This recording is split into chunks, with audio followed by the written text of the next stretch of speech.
Bonjour à tous, bonjour à toutes, merci de votre fidélité. Nous sommes donc sur Radio Fréquence Atlantique avec ses fréquences 88.3, 93.6, 105.9. Vous pouvez écouter également la radio sur rfaradio.fr.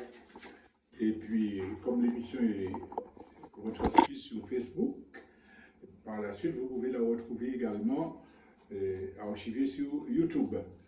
Donc, comme chaque semaine, nous allons nous arrêter sur des commentaires d'un point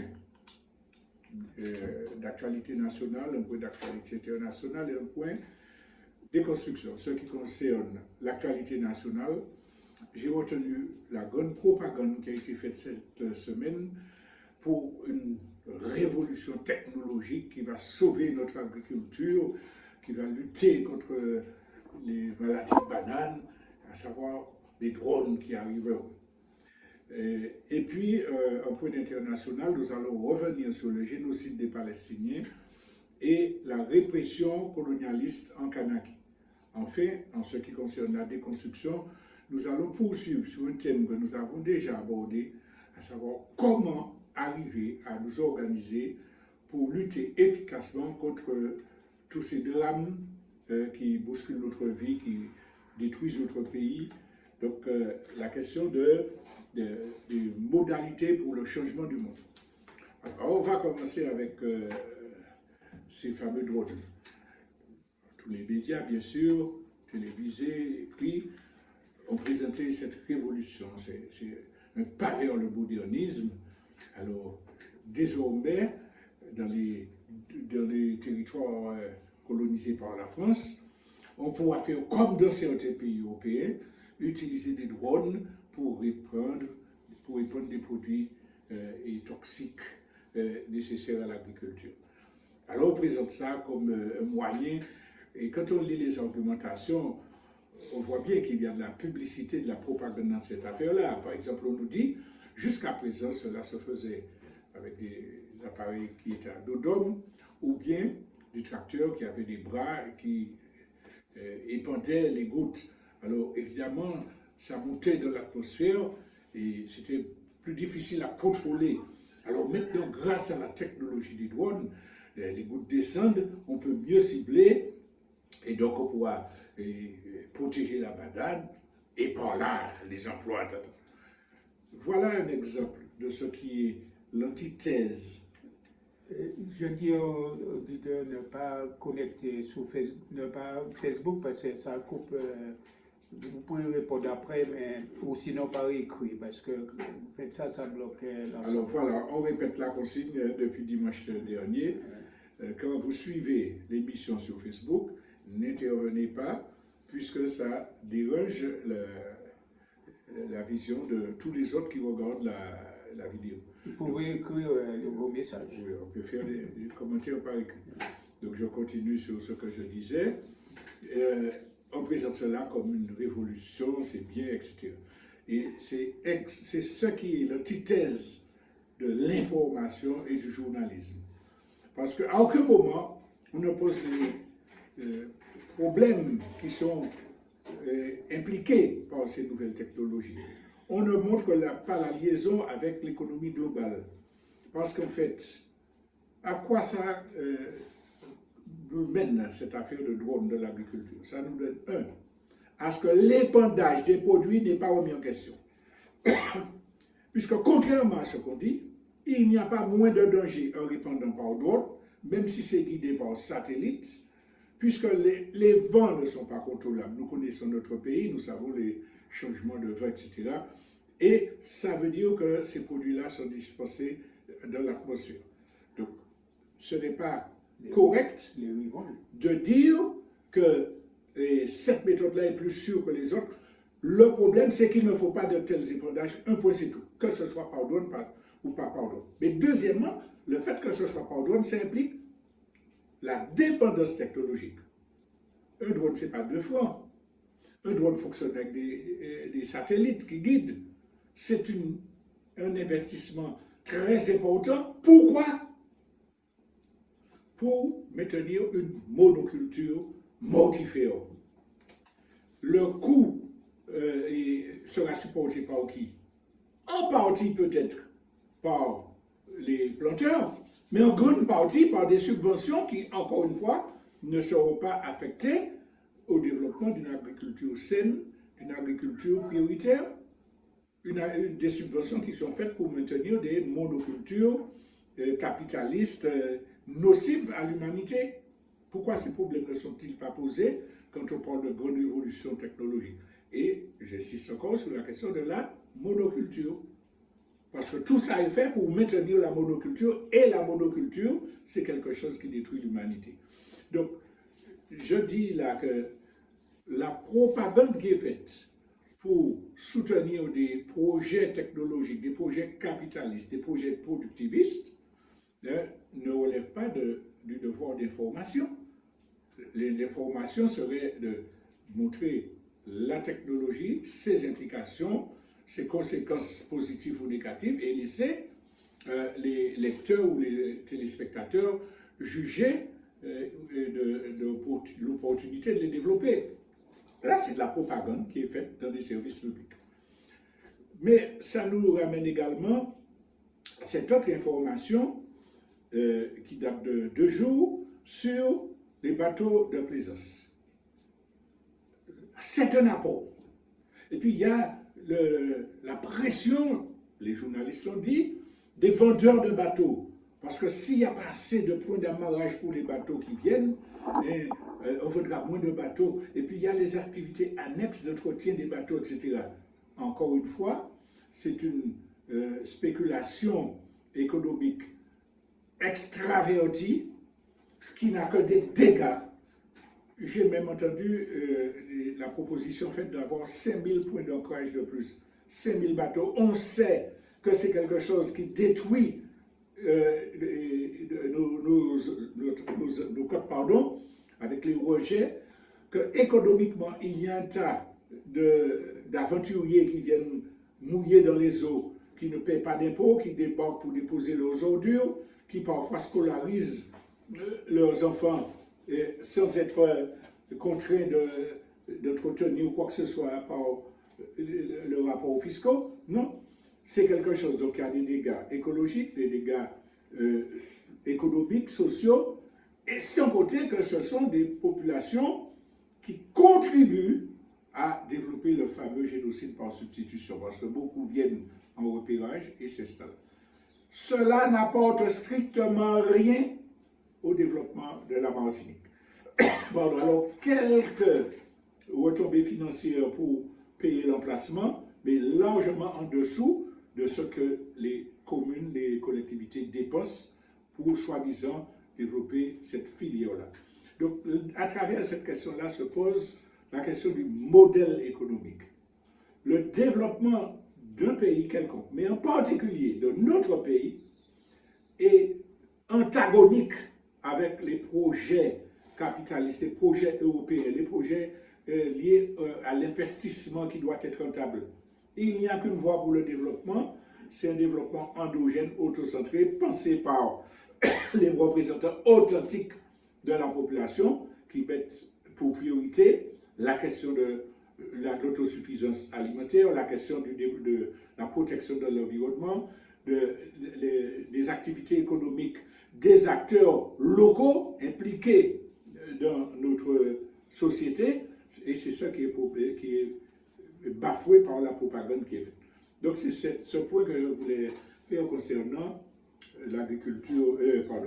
l'actualité nationale.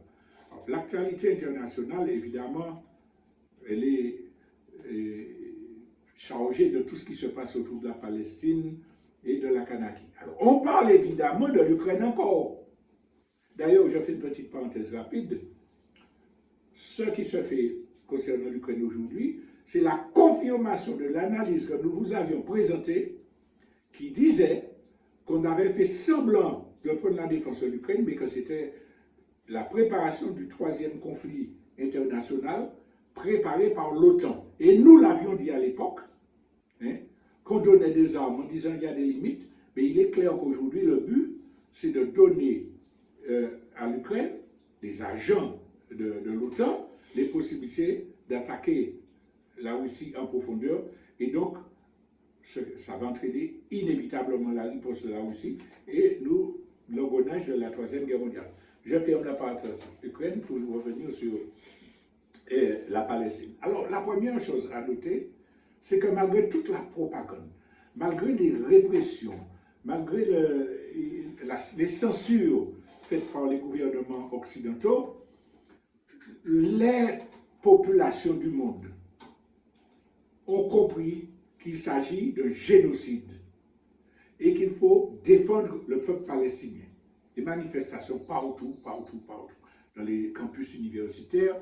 Hier, il y en avait une massive qui rejoignait la Kanaki, la défense de la Kanaki, des Palestiniens et l'antifascisme, avec des dizaines de milliers de personnes à Paris. Mais la propagande fasciste des Occidentaux ne passe plus. Elle ne peut pas passer, d'une part parce que les réseaux sociaux font circuler, mais parce que le fou, le nazi, le psychopathe Netanyahou qui est à la tête d'Israël, il n'entend rien de la communauté internationale qui enfin commence à condamner, commence à dénoncer, parce que jusqu'à présent, l'armée d'occupation israélienne a toujours fait ce qu'elle voulait avec l'appui des Occidentaux. Et même quand les Occidentaux disent attention aux civils, ils continuent à donner des armes et de l'argent. Donc ce psychopathe-là, avec l'extrême droite qui est au pouvoir de son entourage, a décidé de finir avec le peuple palestinien, de faire vraiment un génocide. Ce qui est absolument spectaculaire, c'est que les gouvernants français, par exemple, comme les autres occidentaux, sont obligés de reconnaître qu'il y a des crimes, etc. Mais ils interdisent de soutenir le peuple palestinien. Ils interdisent de dire qu'il y a génocide. Hier encore sur Arte, une flopée de journaleux commentaient la Palestine. Si on parle de génocide, c'est qu'on est antisémite. Parce qu'on reprend le langage du Hamas. Mais c'est n'importe quoi. C'est un génocide. C'est un génocide. Et les véritables antisémites, ce sont précisément les Occidentaux. Je le dis ici. Macron, Darmanin, les journalistes qui défendent la position d'Israël, qui continuent à dire que c'est une guerre anti-israélienne, le Hamas, ce sont des antisémites. Je le répète, Macron et tout ça, ce sont des antisémites. Pourquoi? Qu'est-ce que l'antisémitisme? L'antisémitisme, c'est ce qui appelle à discriminer les Juifs, à en faire une communauté contre laquelle il faut se mobiliser, qu'il faut détruire. C'est ça l'antisémitisme. Quand Macron et tous ses affidés interdisent qu'on soutienne le peuple palestinien, interdisent les manifestations, quand ils interdisent de critiquer le génocidaire en disant que c'est de l'antisémitisme, ça veut dire qu'il dit clairement, ce sont tous les Juifs qui sont responsables du génocide, qui font ces crimes-là. Puisqu'il y a des gens qui disent, il y a des Juifs qui sont contre, nous ne sommes pas contre ces Juifs-là, nous sommes contre des génocidaires. Et Macron et sa clique dit, dès que vous dites que Netanyahou c'est un génocidaire, que l'État d'Israël c'est de l'antisémitisme, ça veut dire que vous êtes contre les Juifs. Ça sous-entend clairement que tous ceux qui sont en train de faire ces crimes-là, ce sont des Juifs, il faut les prendre en compte. Et on cultive la haine contre ce groupe-là. On oublie, pardon, on interdit aux gens de faire la différence entre Juifs sionistes génocidaires et Juifs humanistes qui soutiennent les Palestiniens. Si on le fait en toute conscience, puisque ce ne sont pas des imbéciles, ils le font en toute conscience.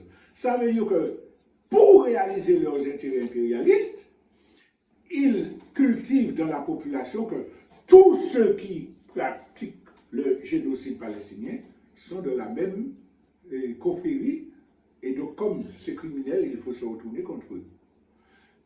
Tellement cette évidence-là ça s'impose, puisque l'affaire du drapeau brandi par un député. Un député brandit un drapeau palestinien pour dénoncer le génocide. Il est exclu de 15 jours, pour 15 jours. Mais il y a quelque temps, combien de députés brandissaient le drapeau ukrainien dans la salle? Le 10 octobre, la présidente de l'Assemblée qui a pris la décision d'exclure avec son bureau pour 15 jours, le 10 octobre, elle avait sur son plastron, sur sa veste, un drapeau israélien. La vidéo circule partout. Donc ça veut dire qu'il ne s'agit pas de faire respecter le règlement, il s'agit d'interdire que les gens soutiennent le peuple palestinien. Mais tout ce qu'ils feront ne pourra qu'accélérer la révolte de tous les humains, de tous les progressistes du monde, qui voient ce 2 poids 2 mesures, qui voient ces atrocités-là, et qui voient aussi qu'après les condamnations par la Cour pénale internationale, le gouvernement israélien vient déchirer des traités de l'ONU et puis de la Cour pénale, et puis il dit « Je vais bombarder un camp de réfugiés où j'ai dit aux gens d'aller pour être en sécurité. » À 2 reprises. Donc, ils pourront faire ce qu'ils veulent, la réalité s'est imposée. Mais, comme nous l'avons déjà expliqué, ce qui se passe en Ukraine et ce qui se passe au Moyen-Orient font partie de la stratégie globale des impérialistes occidentaux qui se sentent au pied du mur et qui veulent éradiquer toute opposition. C'est ça le but. Éradiquer toute opposition. Ne pas permettre que la cause palestinienne fédère les gens. Ne pas permettre que les peuples du monde ne participent pas, ne soutiennent pas à leurs troupes contre la Russie, etc. Donc on fait un pas de plus, non seulement dans la préparation militaire du 3e conflit, mais dans la fascisation de la société. Et ça m'amène à revenir sur la Kanaki, puisque nous avons dit que c'est les 2 aspects de la communauté internationale qui posaient problème. Dimanche dernier, nous sommes restés longuement sur ce point-là, donc nous n'allons pas redétailler l'histoire.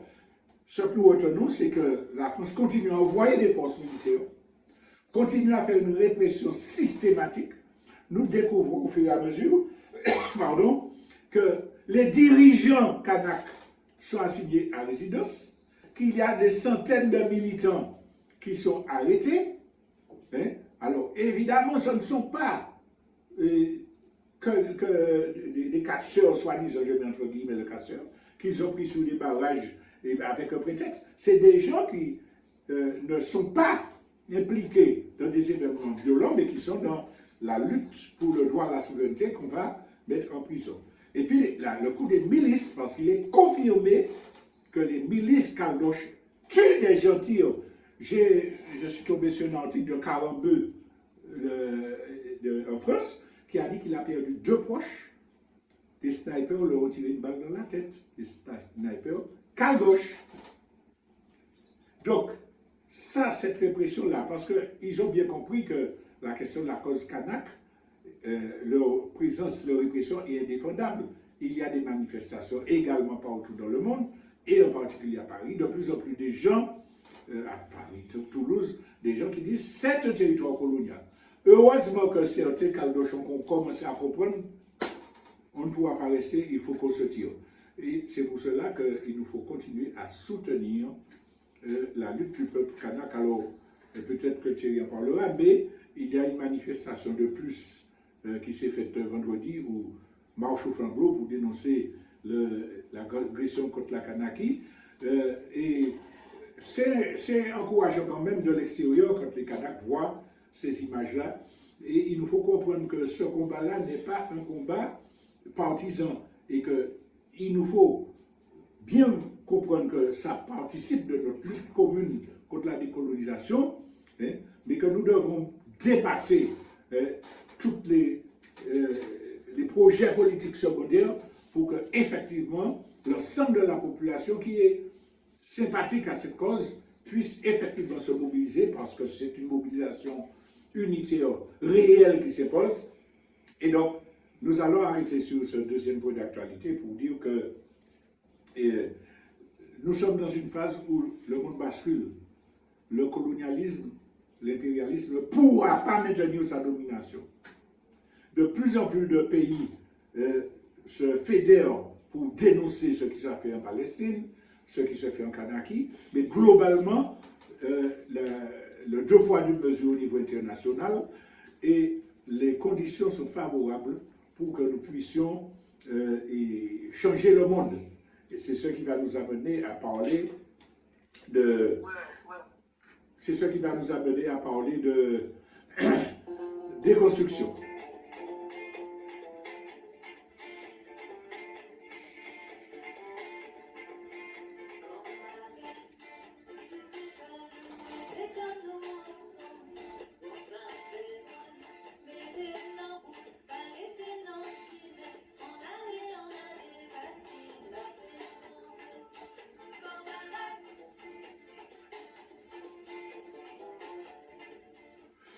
Alors, nous allons parler, je disais, d'un thème que nous avons déjà abordé, comment changer le monde.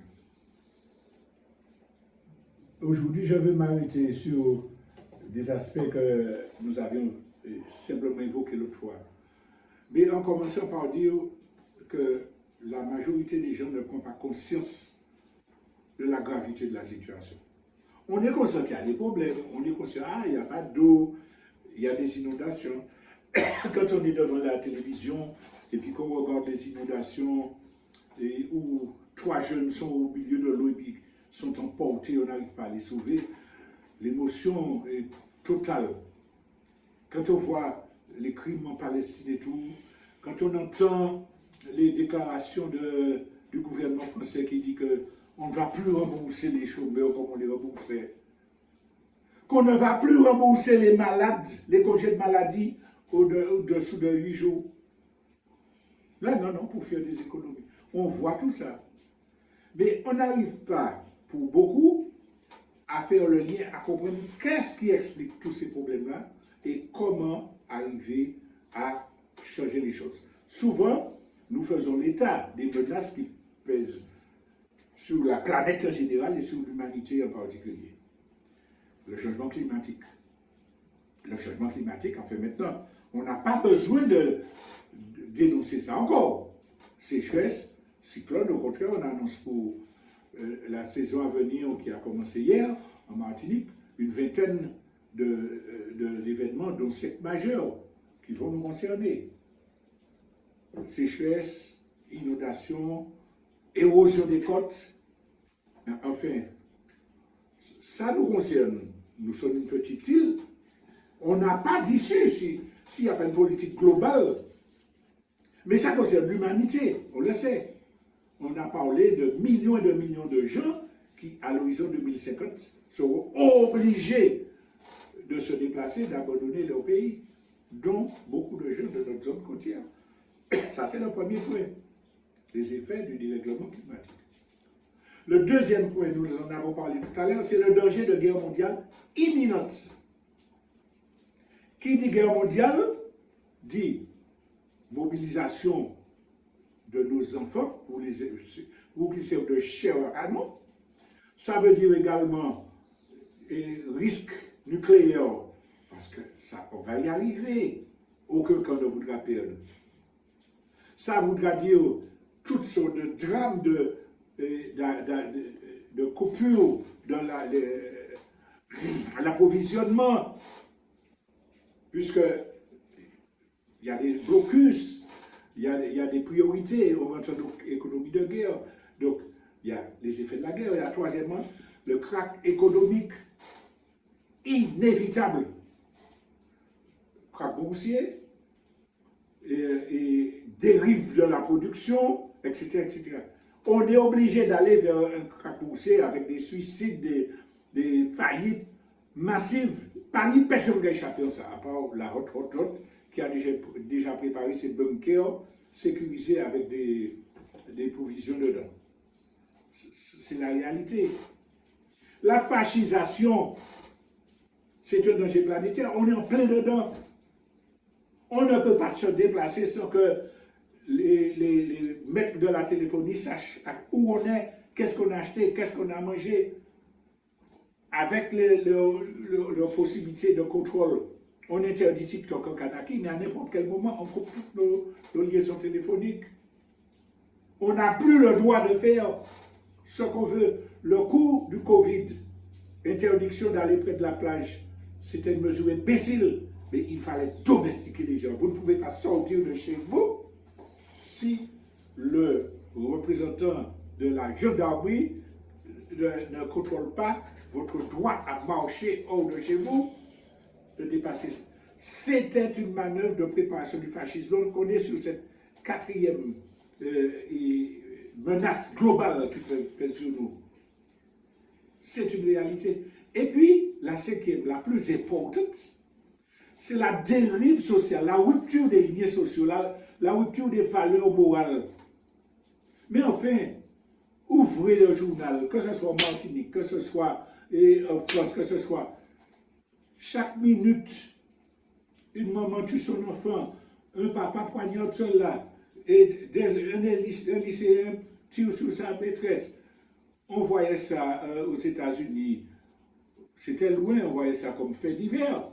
Mais c'est partout, y compris dans des pays comme la Chine, où des gens vont dans une maternelle attaquer des enfants. Parce que les gens sont devenus des électrons libres, comme disait un ami, des singletons, qui n'ont aucune conscience de l'intérêt mutuel. Et puis là, chez nous, mais regardez dans votre famille, dans votre entourage, le nombre de drames, le nombre de divisions, parce que les gens ont leur tête fêlée. Et il ne faut pas voir ça de façon diabolique. Le monde vinifou, les derniers temps arrivés. Il faut voir ça comme une conséquence de la culture bestialisée qui est développée, de l'absence d'éducation, l'éducation étant refusée au plus grand nombre. Donc c'est ça. Quand je dis ça, qui nous concerne tous, qui est inéluctable, que nous pouvons voir à notre porte, ce n'est pas pour nous désespérer, ce n'est pas pour que nous vinifous nous dire « Ah, les derniers temps arrivés, Boutier, s'il te plaît, etc. » C'est pour vous dire que le système en place nous conduit vers ça, mais il y a des alternatives. Marx disait que l'humanité ne se pose que les problèmes qu'elle peut résoudre. Il y a en même temps les conditions pour mettre fin à ce système-là. Il y a suffisamment de gens honnêtes, de gens sincères, de gens qui comprennent la réalité, pour que s'ils s'organisent et s'ils ont une ligne, une feuille de route pour changer le système, pour démunir la planète et l'humanité. Les conditions existent. D'ailleurs, il y a énormément de choses positives qui se font de par le monde, mais nous n'en savons rien parce que les médias n'en parlent pas pour ne pas nous donner des pistes, pour ne pas nous donner des espoirs, pour que nous acceptions leur dictature. Mais dans le monde, il y a beaucoup de choses qui montrent qu'on peut faire autrement et qu'il s'agit de les connaître et de fédérer tout ce travail-là. Mais il s'agit aussi déjà par nous-mêmes de voir que chaque coin du monde a son rôle à jouer. Et c'est l'addition de toutes les luttes qui permettra de changer le monde. Alors, à nous commencer par changer nous. Il y a possibilité de changer les choses. Tout à l'heure, nous avons parlé de drones, de bateaux de plaisance, etc. Alors, si en Martinique, la majorité du peuple martiniquais dit, nous parlez ça, nous nous organisons pour que nous décidions de nos affaires. Pas question de monoculture, d'exportation. Il est question de régler la question d'autosuffisance. Pas question de faire le concours l'autoroute 7 voies, 4 voies, TCSP qui a monté du prêcheur. Il s'agit de résoudre la problématique du transport, le désenclavement des quartiers, etc. Donc de choisir des gens qui effectivement sont représentatifs des intérêts de la population. Donc des gens qui ne se placent pas pour montrer qu'ils sont là pour les prochaines élections, mais des gens qui sont sur le terrain avec la population, qui l'organisent, qui lui donnent les espaces où ils peuvent réfléchir, se former pour dessiner le futur de la Martinique. Nous pouvons le faire, oui ou non? Alors si nous ne le faisons pas, et que nous assistons au drame, que des jeunes raquettent nos enfants, n'avons-nous pas une part de responsabilité? Oui, nous avons une part de responsabilité. Parce que nous n'avons pas contribué à changer les choses. Il nous faut travailler dans cette direction-là. Alors, évidemment, se pose le problème de nos capacités individuelles et personnelles, de porter notre contribution à cette dynamique-là. Nous l'avons déjà dit, et je le reprends, l'armée qui est en face de nous, les capitalistes, les impérialistes, le pouvoir colonial français, ils sont organisés, ils ont leur parti politique, ils ont leurs experts en communication, ils ont leur réunion pour définir la stratégie, on va faire ça, on va attaquer l'Ukraine, on va faire ça. Et nous croyons que tout seul, par notre science personnelle et plus, on va pouvoir trouver des solutions. Et puis, alors, on réagit émotionnellement, sans réflexion, sans formation, sans organisation. Il faut que nous mettions une fois pour toutes dans notre idée que le monde ne va pas changer parce qu'on a de bonnes intentions. Le monde ne va pas changer parce qu'on fait de belles déclarations, parce qu'on émet des vœux. On aurait pu, ce serait bien que. Le monde ne va pas changer si on n'est pas formé et organisé, si on n'a pas une feuille de route. Il faut déjà accepter de porter sa contribution. Je le répète, on l'a déjà dit, ça ne signifie pas que chacun ou chacune soit obligé d'entrer dans un parti politique ou d'être un militant sur tous les terrains. Ça ne marche pas comme ça. Mais il s'agit que chacun comprenne, en fonction de ma réalité, qu'est-ce que je peux faire. Je profite pour saluer un grand militant martiniquais qui nous a laissé, je parle de Roger Bion. À sa veillée, il y avait des centaines et des centaines de gens. Qui connaît tellement Roger Bion sur les médias? C'est très peu de gens. Mais Roger Ebion a fait un travail pendant toute sa vie dans tous les domaines associatifs, au comité Tijon-Beauvoir en direction de la jeunesse, mais dans tous les domaines culturels, il a été un écrivain qui a changé, qui a l'esprit des gens, qui a apporté des éléments. Il fait bataille, il fait bien. C'est hier ou avant-hier, jeudi, on inaugurait la bibliothèque Gessner Mancé à Ducos.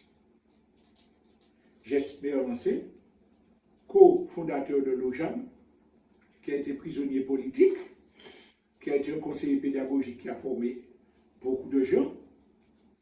C'est un militant patriote.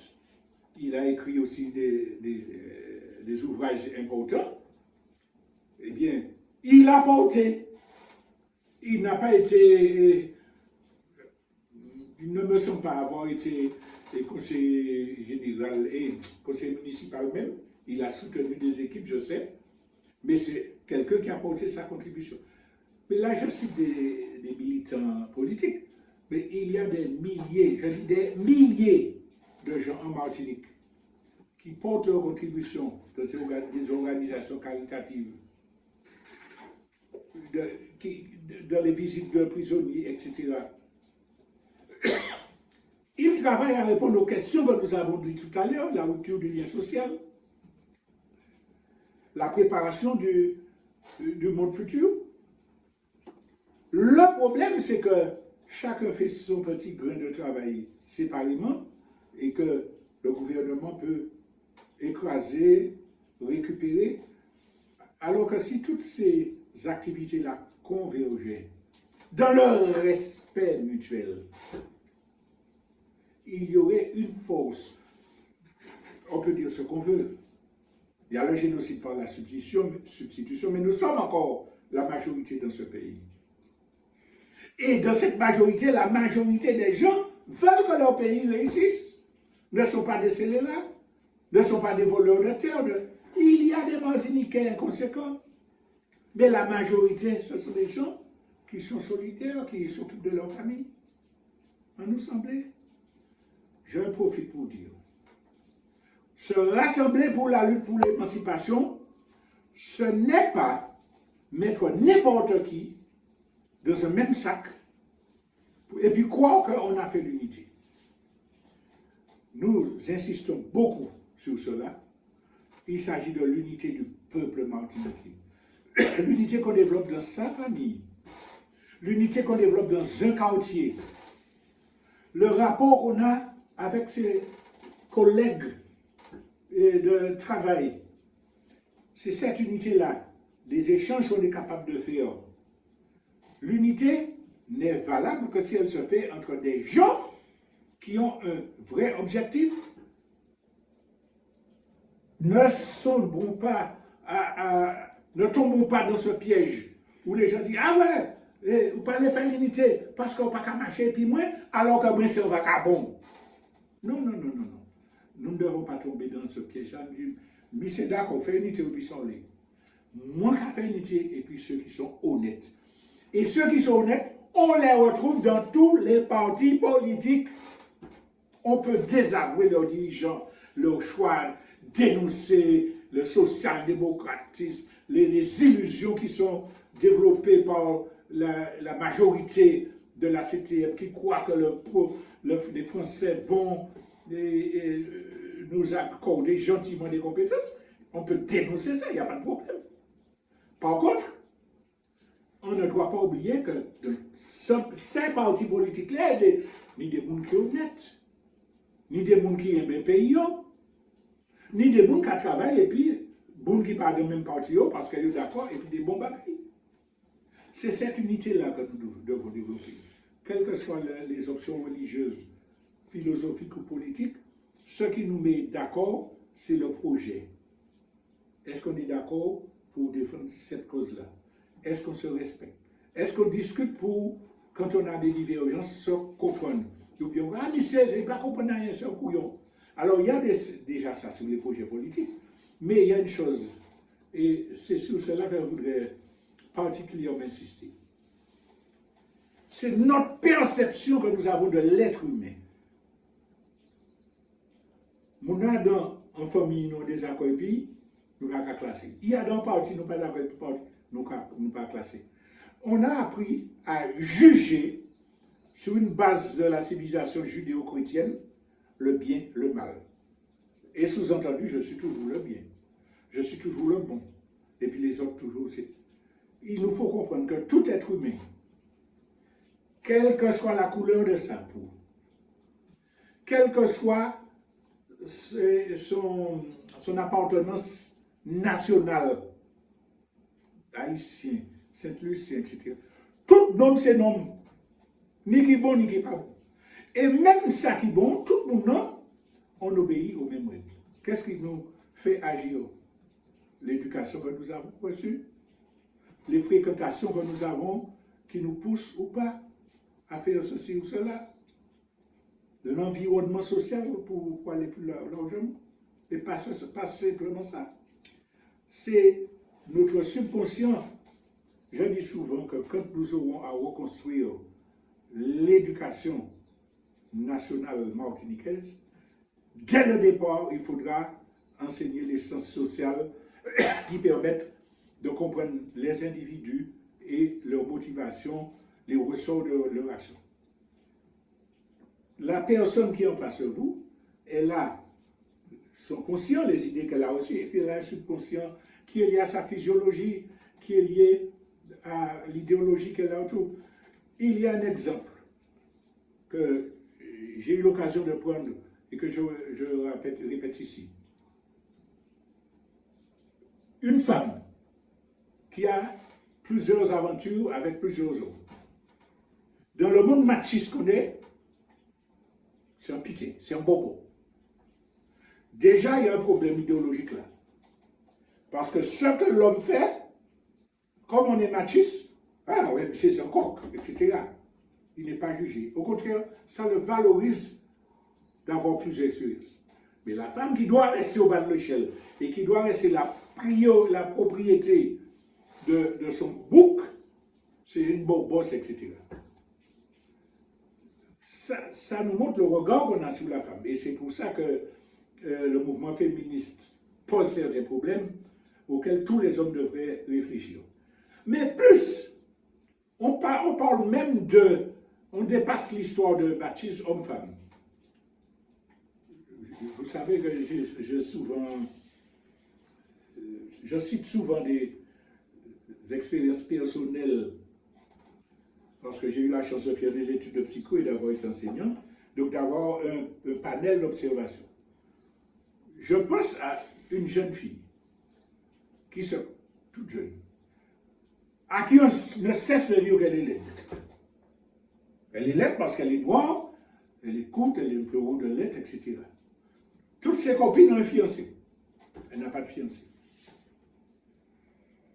Chez elle-même, elle est diminuée par rapport à ses frères et sœurs. Cette personne-là est en souffrance. De quoi a-t-elle besoin dans son inconscient?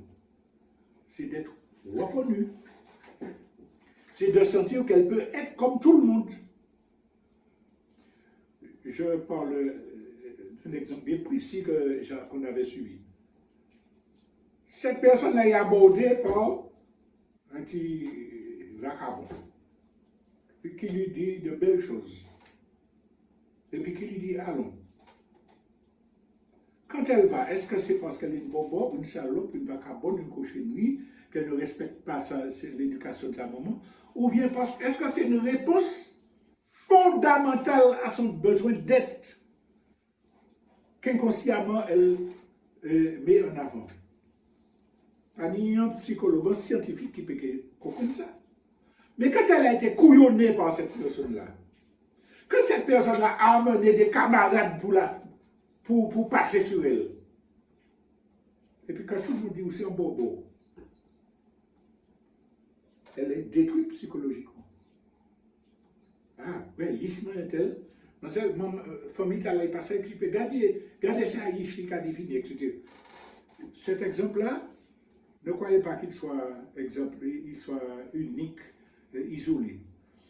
La plupart des gens qui ont de graves problèmes et qui rentrent dans une spirale de drogue, de délinquance, d'alcoolisme, etc., parfois même de banditisme, ceci étant, tiens, je vais vous donner un exemple, ceci étant une conséquence de leur mal-être, eh bien, ce sont des produits de la société. La réponse, ce n'est pas d'écraser l'individu, mais de penser à la société que nous voulons pour éduquer et protéger nos enfants. Permettez-moi de donner cet exemple encore, parce que ce sont ces choses-là qu'il nous faut comprendre la vie. Un jeune enfant qui avait été abandonné par ses parents. Vous pensez peut-être qu'on est loin de notre problème. Non, pas du tout. Un jeune enfant qui avait été abandonné par sa mère. Il est en 5e. Il persécute son assistante sociale. Il veut connaître sa mère biologique. Finalement, l'assistante sociale organise une rencontre et emmène l'enfant un matin chez la maman. Quand il arrive. Ah, c'est vous les connaissez bien. Eh bien, ni moi. Mais c'est frère-là, dit là. Et puis la dame barre. L'enfant est resté assis toute la journée et attendu qu'on est venu, qu'on vienne le récupérer. En 5e. 10 ans après, nous apprenons qu'il faisait partie d'une gang qui a attaqué un fourgon à Marseille, dans le sud de la France, avec des armes lourdes. Vous allez me faire croire que si ce jour-là, cet enfant-là avait été accueilli différemment, et je ne juge pas la maman, parce que pourquoi la maman est venue comme ça? Quel est son parcours elle-même? Arrêtons de juger, essayons de comprendre. Quand tu as dit ça, ça ne veut pas dire qu'il ne faut pas lutter contre la délinquance. Il faut prévenir, il faut essayer de réinsérer tout, mais il faut punir ceux qui font des cas, puisque quand même nous avons besoin d'être protégés.